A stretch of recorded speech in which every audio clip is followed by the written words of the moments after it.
Olá, ouvintes! Sejam muito bem-vindos ao Eureka, o podcast de divulgação científica do Departamento de Física da UFMG. Aqui a gente conversa com pesquisadores, professores e estudantes para entender melhor a ciência que é feita dentro da universidade e fora dela também, com ênfase no Departamento de Física. No episódio de hoje, vamos conhecer a trajetória de um professor que fez graduação em Física, mestrado e doutorado em Educação. Vamos descobrir como a ciência e o ensino se entrelaçam nessa história. Fica com a gente. Eu sou o John, mestrando em Matemática na UFMG. Lembrando que seu espaço para a física é aqui e o tempo é quando você quiser. Nosso convidado de hoje possui graduação em Física na Universidade Estadual Paulista Júnior de Mesquita Filho, na Unesp, mestrado nessa mesma universidade, doutorado na USP e pós-doutorado em Educação aqui na UFMG. Atualmente é professor do Departamento de Física da UFMG, além de fazer parte de diversos projetos. É membro também da Associação Brasileira de Pesquisa em Educação em Ciências. Professor Guilherme da Silva Lima, é um prazer recebê-lo aqui no Eureka. É um prazer estar aqui, John. Para começar, gostaríamos de saber o que te motivou a cursar Física. Como que surgiu o seu interesse por essa área? Bom, essa pergunta do por que ir para a física, né, ela acaba que é bem difícil de responder, né, porque são vários aspectos que motivam a pessoa a escolher um curso. Dificilmente uma pessoa, né, tem uma coisa muito específica que vai. No meu caso foram vários, né, eu sempre gostei de questões científicas, né, de temas científicos, né, de questões fundamentais aí, como a origem do universo, o funcionamento próprio das coisas, desde mecânica ao eletromagnetismo. Eu tive experiência de formação profissional que acabou me aproximando ainda mais, né, de temáticas científicas, né, e em 2000, né, e foi 2003, né, eu acabei optando por fazer o curso de Física. E o que te motivou a cursar licenciatura? Então, a licenciatura foi inclusive o que me levou à Física. Também, né? Por isso que quando eu falei que são vários aspectos, porque eu sempre achei importante a questão da formação humana, né? E a ciência é uma questão fundamental para a formação humana. A ciência deveria ser apropriada pela sociedade como um todo, né? Inclusive como fundamento de emancipação humana. E, né, nessa época, estava envolvido com vários movimentos sociais. Eu falei, eu preciso ser professor, né? Foi quando eu me reconheci como futuro professor, e o campo que eu mais me interessava, de fato, era a física. E nesse momento, eu falei, não, vou fazer licenciatura em física. Então, eu fiz licenciatura em física como primeira opção mesmo, né? Assim, fui lá e fiz licenciatura em física. Perfeito. Uma pergunta que a gente faz muito aqui para os convidados, professor Guilherme, como que era o Guilherme enquanto criança? Você teve apoio da família para estudar? Como que era a sua vida nesse período? Onde que você cresceu? Bom, eu nasci numa cidade chamada Caieiras, no estado de São Paulo, região metropolitana de São Paulo. Então eu cresci lá, né? Morei em Caieiras até 13 anos de idade. E era uma cidade pacata, né? Apesar de ser região metropolitana, tal como, né, Santa Luzia, talvez, né? Porque é uma cidade que está do lado de Belo Horizonte, né? Mas é uma cidade um pouco mais pacata, né? E em Caieiras, né, eu tive uma vida bem tranquila, né? Assim, do ponto de vista da infância, né? De conseguir brincar na rua, essas coisas. E tinha interesse, bastante interesse, né? Por ciência, tinha brinquedos científicos. Uma coisa que eu fazia era pegar aquelas caixinhas como chama? Kinder Ovo. Sabe aqueles negocinhos do Kinder Ovo? E aí tinha alguns programas científicos na TV na época. E aí eu descobri a reação do bicarbonato de sódio com vinagre. E aí eu colocava bicarbonato de sódio de um lado, vinagre no outro, fechava e jogava nas pessoas na rua pra estourar. Então, assim, uma brincadeira científica boba, assim, né? Que eu fazia. Não sei como nunca deu problema, porque o pessoal se assustava, né? Do nada estourava, né? Fazia um barulho, às vezes molhava as pessoas. Mas nunca deu problema não, né? Era molecagem. Mas foi assim, uma infância tranquila, né? Assim, do ponto de vista de vida, né? Uma vida humilde, mas assim, com brincadeiras, né? Com diversão também. E você teve apoio e incentivo dos seus pais para estudar? Tive um pouco, né, assim, apoio mais moral, né? Então, assim, sou de família de trabalhadores, né? Então acaba que nunca tive tanto dinheiro, assim. Você pegar a minha formação na universidade, no primeiro ano tive apoio, né, de programas de assistência estudantil, mas antigamente era muito diferente, né? Pelo menos na Unesp, não conseguia atender nem metade dos estudantes que precisava. Aí no segundo ano eu comecei, de fato, a me envolver com projetos de extensão para, né, conseguir também ter dinheiro e comecei a trabalhar também, né? Então,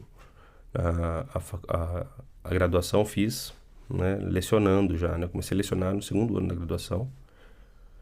Mas minha mãe sempre me apoiou, sempre podia me dar dinheiro, né? Mas era um apoio muito mais, né, dentro do que dava do que outra coisa. Mas apoio de fazer física, eu nunca tive problema, né? Assim, nunca... Né, você pegar minha família, eu sou o segundo formado na graduação, né? De todos os irmãos da minha mãe e do meu pai, sabe? São, total, contando os dois, são 13. Então, eu sou o segundo. Então, acaba que o pessoal, né, do ponto de vista histórico, não tinha tradição de ir para a universidade. Então, não tive muito problema com relação ao convencimento. Minha mãe só questionou você vai ser mesmo professor? Ela trabalhava em escola e sabia, via, né, os desafios dessa carreira, dessa profissão que no Brasil não é valorizada. Né? Mas foi mais um questionamento do que né, uma imposição de ir para outro campo, como a gente sabe que algumas famílias tentam fazer com alguns estudantes, né? De forçá-los ou induzi-los fortemente a abandonar as coisas que eles amam. E durante a sua graduação em licenciatura em Física, você lecionou no ensino médio ou deu aula particular? Como que foi? Fiz tudo. Comecei em cursinho, né? Cursinho pré-vestibular. Antigamente o acesso à universidade era mais difícil mesmo, né? Então, assim, os cursinhos... Tinham muitos cursinhos. E aí eu comecei lecionando em cursinho. Aí lecionei em aula particular. Comecei lecionando educação básica, né? No ensino médio, predominantemente. Então, foram os 3. Mas na época da graduação, o que eu mais lecionei foi em cursinhos. Né? Tanto cursinhos da universidade quanto externos, né? De redes privadas, famosas da região. Então, foi assim que começou a minha docência. E em que período você começou a fazer iniciação científica? Era também na área de educação ou na área de física pura? Então, eu até tive uma passagem na área de física, mas assim, não foi bem um IC, foi muito mais conhecer o campo, né? Porque, como eu queria de fato trabalhar com educação, eu lembro que no primeiro ano eu procurei orientadores e não tinha, né? Era um campus, né? Que apesar do curso ser licenciatura, quase todos os professores trabalhavam no campo de pesquisa da física. E não encontrei, né? Então acabou que demorou um pouco, somente no terceiro ano encontrei um professor, que era do departamento de educação, mas ele era físico, né? Mas eu não sabia, por conta da vivência universitária mesmo, né? São muitos professores para se conhecer e você acaba conhecendo os professores que lecionam para você. Então demorou bastante para conhecer o Paulo Raboni. E aí, né, quando eu conheci, eu já estava trabalhando na educação, né, nos cursinhos, e queria investigar minha própria prática. Então esse foi o motivo assim, da iniciação científica, para analisar a prática que eu realizava como professor. E aí começou isso, né, quando estava no terceiro ano da graduação. Então, durante a graduação, você tinha certeza que você queria seguir essa carreira de professor mesmo? Sim, eu não tinha certeza sobre ser professor universitário. Nem passava pela minha cabeça, na verdade. Eu achei que ia ser professor da rede básica, de cursinhos, enfim. A escolha, né, decisão pelo ensino superior vem bem depois, né? Vem bem depois do meu mestrado, inclusive. Beleza. Professor Guilherme, agora falando mais sobre sua trajetória acadêmica, que foi quando você começou oficialmente o mestrado e o doutorado. Você enfrentou dificuldades durante essas etapas? Sim, né, sempre tem desafios, né, dos mais diversos tipos, né? Um deles, né, era também financeiro. Você pega a questão de financiamento de pesquisa no Brasil. É muito triste, né, o que acontece, né? A falta de financiamento. E antes era assim também, né? Então, no mestrado, boa parte do tempo não tive bolsa, né? Eu tive bolsa durante, acho que, quase um ano. Então, acaba que, peraí, como você sobrevive? Então, você tem que dividir o tempo entre fazer a pesquisa e trabalhar, né? Isso é uma dificuldade para fazer pesquisa no país, né? Devido à falta de profissionalização da pós-graduação, né? De entender, né? Claro que quase todos os professores defendem que os estudantes da pós-graduação têm que ter bolsa, só que o governo não, né? O governo não defende isso, não entende isso, e acaba que é um desafio para praticamente todas as pessoas, né? E isso aconteceu também no doutorado. Então, em ambos, eu tive que trabalhar e acaba que é difícil pela sobrecarga, né?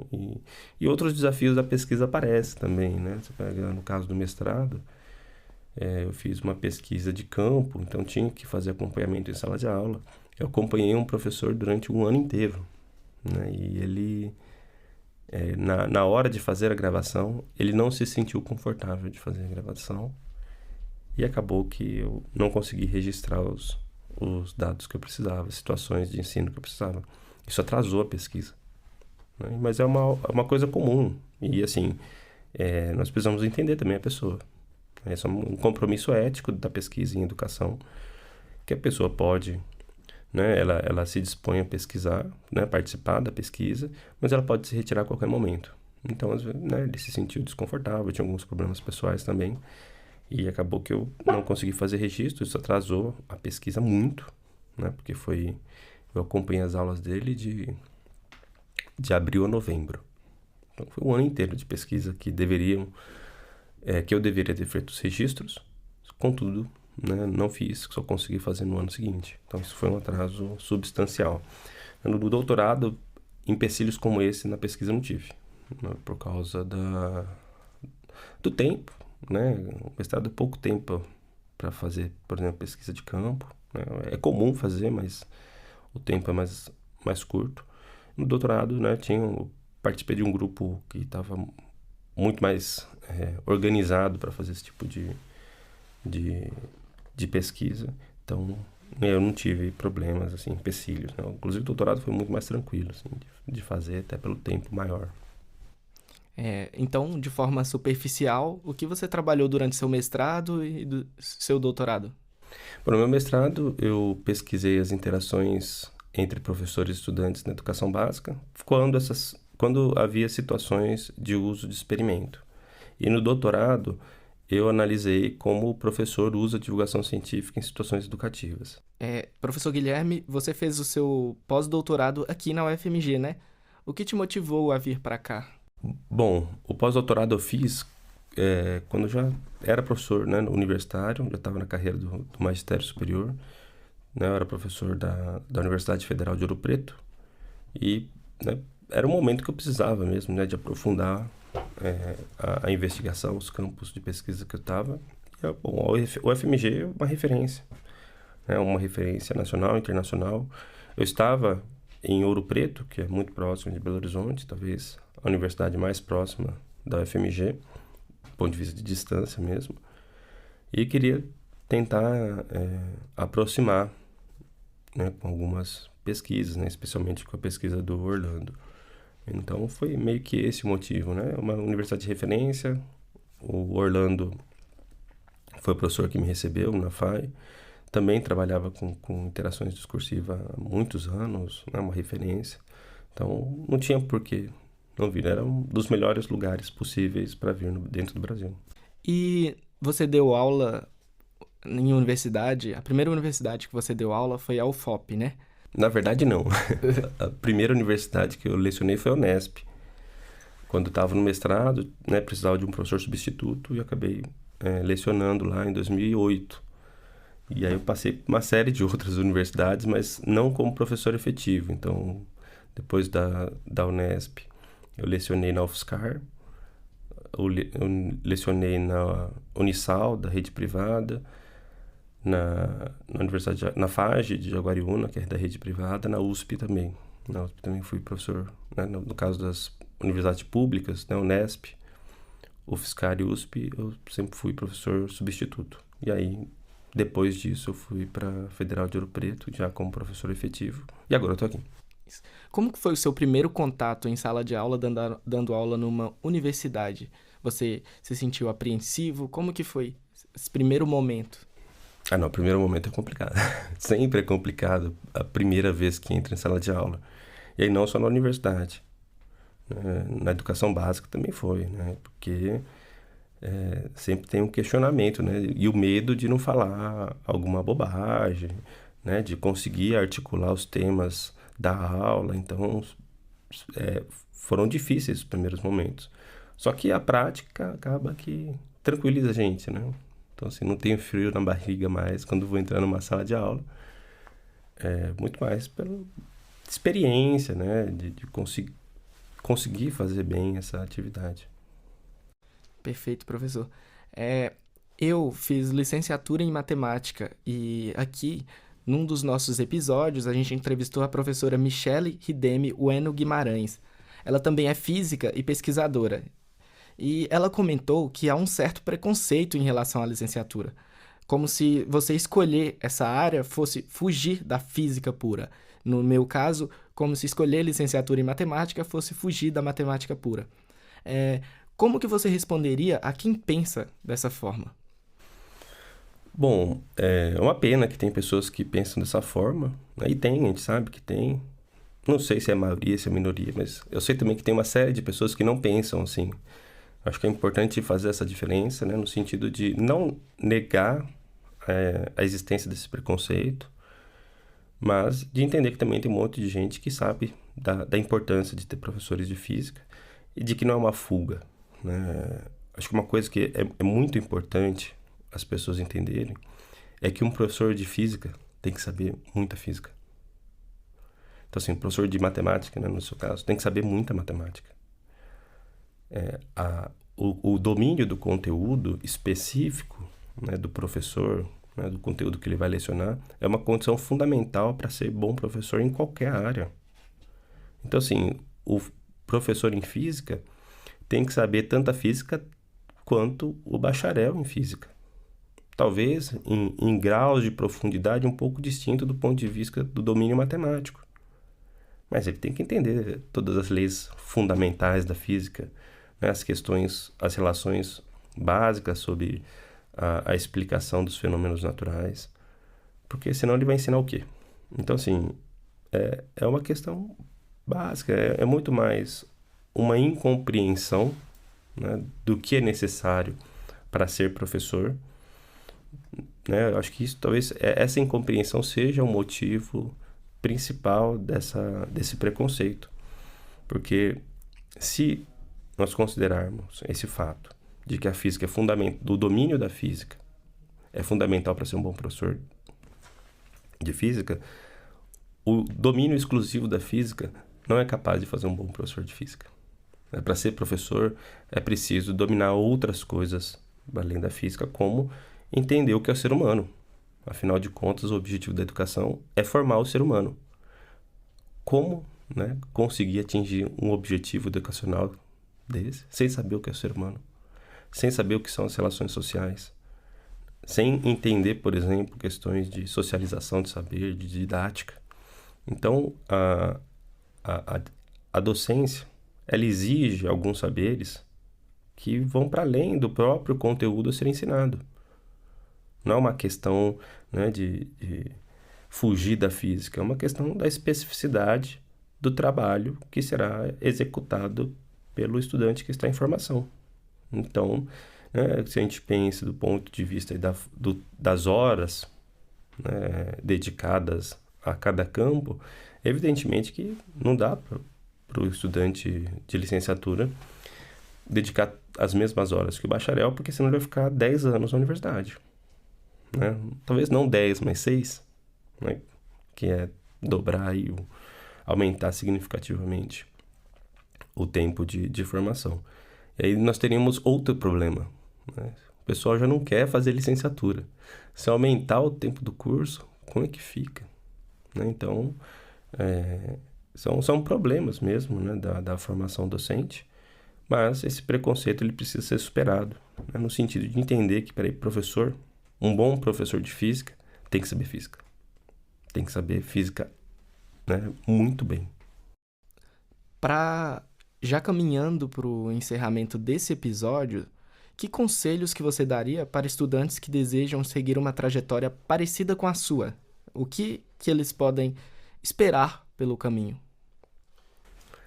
Acho que a primeira coisa é a pessoa não ter medo de estudar. Porque, né, pensando aí na minha carreira, que se consolidou como professor universitário, é uma vida acadêmica. Né? A vida acadêmica é baseada no aprofundamento teórico. Né? Claro que tem uma questão prática também do desenvolvimento das pesquisas, da própria docência, mas a pessoa precisa estudar, precisa ler. Né? Às vezes a gente vê pessoas que às vezes até falam que têm interesse em seguir carreira no campo, né, da educação em ciências, do ensino de física, mas não estão tão dispostas a se dedicar para ler textos do campo. Então, assim, e isso não é só quando nós pensamos na carreira do pesquisador, isso não é só do campo da física, da educação em ciências ou do ensino de física. Qualquer outro campo, uma das coisas que os pesquisadores mais fazem é o quê? Ler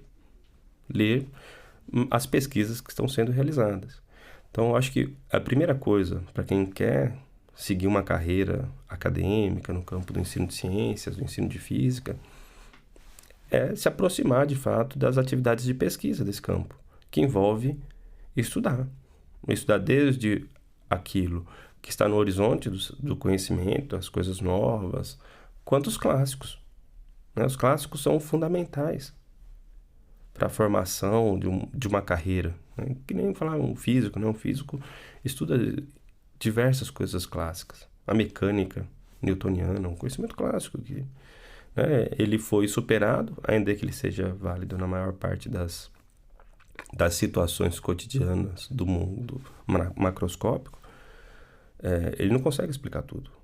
Mas é um clássico, precisa se estudar a mecânica. Então, assim, isso vale também para todos os outros campos. Então, quando nós falamos no campo da educação, também existem clássicos. É preciso, né, estudar. Então, o primeiro conselho seria: se envolva, estude. Né? A biblioteca deve ser um local fundamental, sabe, da atividade de um futuro pesquisador. E persistência, porque acaba que a carreira de professor, e aí vale para todos os níveis, é uma carreira que é muito atacada. Né? Então, acaba que, inclusive, muitas pessoas desistem de ser professor devido à falta de prestígio nessa carreira, né? Falta de reconhecimento social. Então, assim, escolher ser professor também envolve uma predisposição política no sentido de, peraí, é isso que eu quero e vou lutar pela minha profissão. Então, quando as pessoas abandonam isso, acaba que gera frustração. Porque, imagina, né, o professor dedicado, né, que tem que dobrar a carga, dá até 60 horas semanais. Hoje não é mais 60, né, mas ainda é possível, né, conforme a lei, das 60 horas semanais, para ter um salário mais digno, né? Então, assim, são todas condições que envolvem a carreira e envolve a escolha da pessoa. Então, assim, é preciso ter clareza. A gente não pode formar professores em ilusões de que quando ele entrar em sala de aula, né, o mundo vai ter mudado, os professores serão reconhecidos, os salários serão dignos. Não, o mundo que a gente tem está posto, está aí, ele existe. Então, a gente tem que formar, né, os professores tendo essas condições e prepará-los para enfrentar esses desafios. Isso é uma questão de ter consciência sobre aquilo que faz.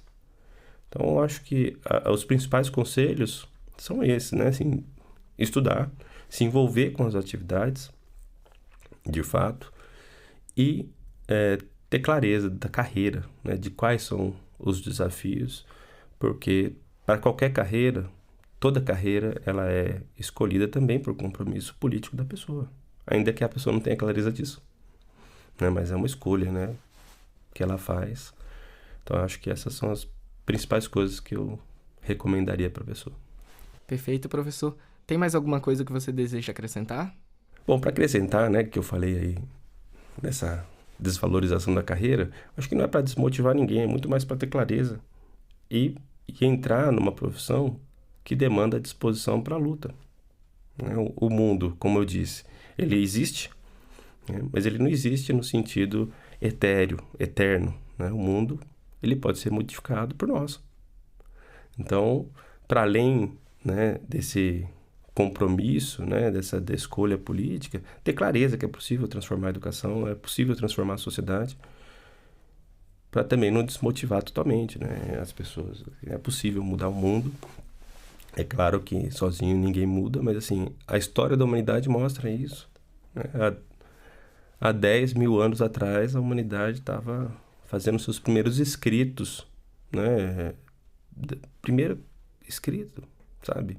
Sendo que a humanidade, o Homo sapiens sapiens, é de 200 mil anos atrás, né? No meio do século XVIII, as primeiras máquinas. E olha o que nós vivemos hoje, né? É só olhar a história da humanidade que nós vemos o potencial que as pessoas têm de transformar o mundo. Então, assim, o mundo não é imutável. Nós conseguimos transformar, só que precisamos de pessoas envolvidas nisso. Então, quando eu falo, né, dessa escolha, né, desse conselho de entender o que é a carreira, quais são as dificuldades, no sentido de desmotivar a pessoa, muito mais de mostrar que a situação é essa e nós podemos transformá-la. Perfeito, professor. Professor Guilherme, muito obrigado pela sua participação. De nada. E com isso, a gente encerra mais um episódio do Eureka. Se curtiu, compartilha com aquele amigo que adora ciência, números e boas histórias. Fique ligado também no nosso Instagram, onde você pode saber de antemão quem serão os próximos convidados e deixar suas perguntas para fazermos aqui. Nos vemos no próximo episódio. Este podcast é um projeto de extensão do Departamento de Física da UFMG, orientado pelo professor e pós-doutor Bruce Veiga e pela bibliotecária-chefe Gislene Rodrigues. Roteiro escrito por Agatha Vitória, Caroline Leite, John Carvalho, Júlia Manata, Luiz Henrique e Wallace Silva, gravado no Laboratório de Experimentações Sonoras da Fafiche.